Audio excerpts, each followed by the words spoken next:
என்னை பொறுத்தவரையிலும் துரோகம் என்று சொன்னாலே அதற்கு நோபல் பரிசு கொடுக்க வேண்டிய அவர்தான் என்பதை நான் இந்த நேரத்திலே வலியுறுத்தி விரும்புகிறேன். ஏனென்று சொன்னால் அவர் அடிக்கடி சொல்வார், திமுக பற்றி பொய் சொல்வதே நோபல் பரிசு கொடுக்கலாம் என்று சொல்வார்.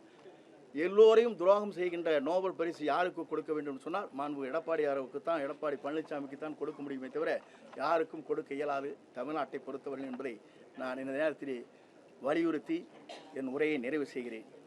விதிகளையே மாற்றி அமைத்துக் கொண்டு ஒரு ஹிட்லர் போன்ற மனோபாவத்தோடு செயல்படுகின்ற பழனிசாமிக்கு துரோகத்தை பற்றி பேசுவதற்கு கூட தகுதி இல்லாத பழனிசாமி அண்ணன் செங்கோட்டையனை நீக்குவதற்கு அவருக்கு தகுதியே இல்லை. அண்ணன் செங்கோட்டையன் அவர்கள் சொன்னது போல துரோகத்திற்கு நோபல் பரிசு கொடுக்கணும்னா அது பழனிசாமிக்கு தான் கொடுக்க முடியும். அந்த தகுதி அரசியல் ரீதியாக உலக அளவில் அந்த துரோகத்திற்கு நோபல் பரிசு பெறக்கூடிய தகுதி அண்ணன் நம்ம பழனிசாமிக்கு தான் இருக்கிறது என்பது தான் உண்மை.